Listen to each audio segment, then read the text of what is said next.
Alright, here we are with a Xantrex Freedom Marine 20.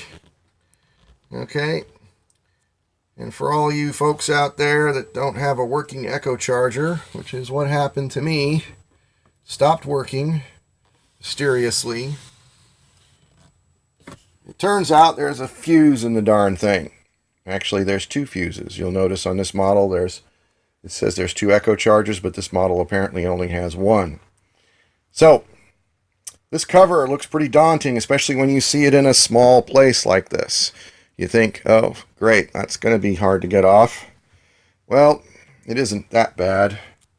There's a series of screws in the side, and I've already taken them out, so I'm going to show you the cover when I lift it off. And the same thing for the top. 3 screws in the top, and then on the other side, yeah, that's the harder area to get to on my boat. Behind all the plumbing and the lines, there's that screw there, that one's there, but there's also one below. Good luck seeing it. I don't know if you can see it down there. There's one down there too. So just to make it nice, and of course they're everywhere. So anyway, bottom line is, if you can get those screws out of the sides on yours, now it's just a simple matter of sliding the cover back. Now, step 1, see I've got my jewelry on here.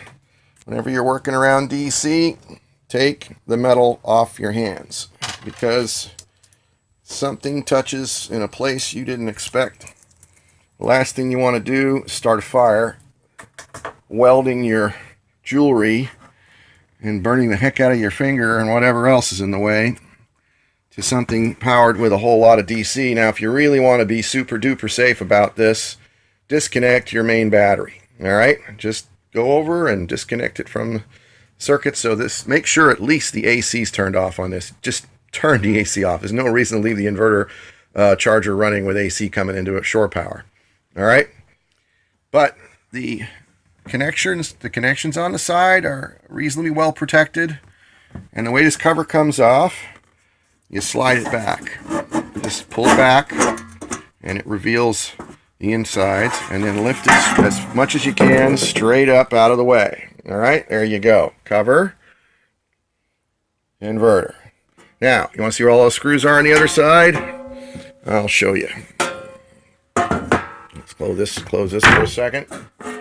All right, so now we're looking at the opposite side. So you've got screw here, screw here. There was no screw in here. This is where the bonding area is, so I was kind of lucky. There's no screws here. There was a screw here, and there was a screw here and here. There was no screw here. Your mileage may vary. Hopefully they don't put a screw here, because that's really hard to get to. And there's a chassis bonding lug in the way. There's no screw here, but there was a screw here. That's it for the side screws on this side, where you usually can't see, or maybe you can't see on your boat. At least I couldn't on mine. I had to do all those in the blind. And screw here, here, nothing here, screw here, nothing here, and a screw here. There was nothing here either. You can see there's no marks. So, and then the 3 on top. So you take all those screws off, slide the cover back. You're going to need a few inches behind the unit of clearance. And like I showed you, just lift it straight off. And get that out of the way for a moment. Let's take a better look at this. So you're going, well, I already took it out. So bummer for the video. This is a spade lug fuse that came out of here. All right. This is where it was, Echo Charger 1. All right. You pull that out. Sure enough, this particular one is a 25 amp. It's a 25 amp fuse. Come on, camera. Anyway, take my word for it. 25 amp fuse. Now, what's interesting when you look at this is you got 2 fuses. Mine only had 1. I'm going to venture a guess, and if you put a fuse in the second echo charger slot, you will get 2 echo chargers in your Model 20. Now, it turns out the Model 25 or something like that also gives you 2 echo chargers, and my guess is the only real difference is they put 2 fuses in. Now, there you go. You can inspect the whole unit. Big honking transformer there for the inverter. While you've got it apart, you might want to check the muffin fan.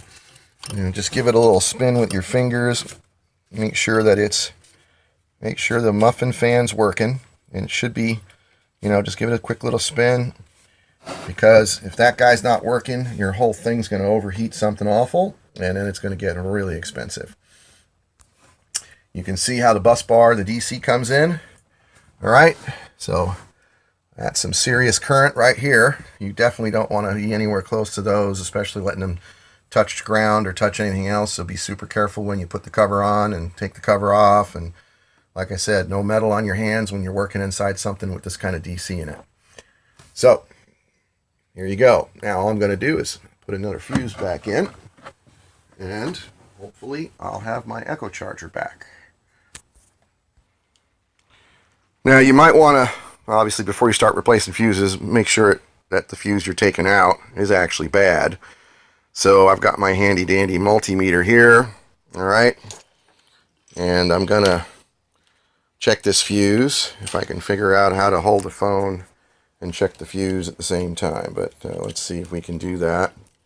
Clearly you want to make sure the multimeter's working right. There you go. You got a needle movement all the way to the top. All right, and all you really want to do, basic electrical, you got your meter on ohms, there you go, and of course the wire's got to be in the way, and you can see nada. Okay, good fuse. There you go. That's a good fuse. You can see it. So just check your fuse first. Make sure it's not some other problem with the unit before you go spending time putting fuses in it. If the fuse is still good, when you pull it out and you weren't getting any echo charge, there's possibly something wrong with the controller board or some other part of it. In which case, I don't envy you, because I'm guessing it'll cost more, take more time. So here we are. I'm gonna put the fuse in it. Hopefully no big arcs and sparks. Now do bear in mind the AC is turned off. No AC. There. Guess what I'm going to do? Even if I have no use for the second echo charger, but it's sure nice to park a spare in there. So that's what I'm going to do. I'm going to park the other fuse in there, because I had to buy 2 of them anyway. Alrighty then. All right. So we've got the fuses in there. Time to power it back up again. So I'm going to hit the shore power. Shore power is on. And I'm going to hope I don't see that fuse blow, which it didn't. No. Heard that little click. That was the delay of the unit turning on. Nice little hum. And we'll go take a look at batteries. Takes a little while to energize, okay? It's putting out on the main house batteries, and voltage on the auxiliary is up to 14.2. Yay, so the echo charger's working. Main is 14.4. Aux 14.3. This was not happening before. This is what tipped me off. House battery. Start battery. What I noticed before, start battery was always hovering around 12 volts, even though I was getting charged for the house battery. So, and I made sure, you also should do the same. You'll probably have, at least I do, an echo charger breaker in my main electrical panel. But that breaker checked out good. I made sure the wiring was good before I took the unit apart. And, yay! There we are. Fixed. Now I'm going to put it back together.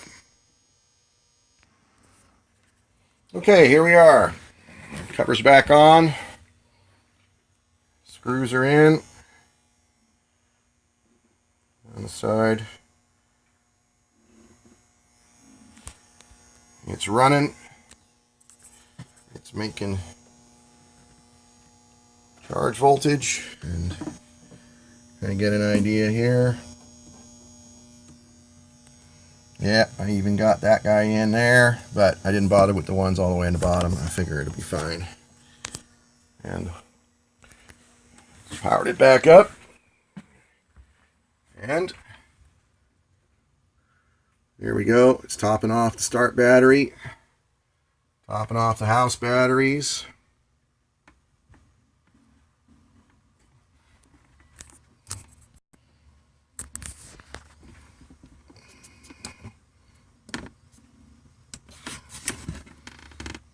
About 28 amps right now, but it'll top it off here in a bit.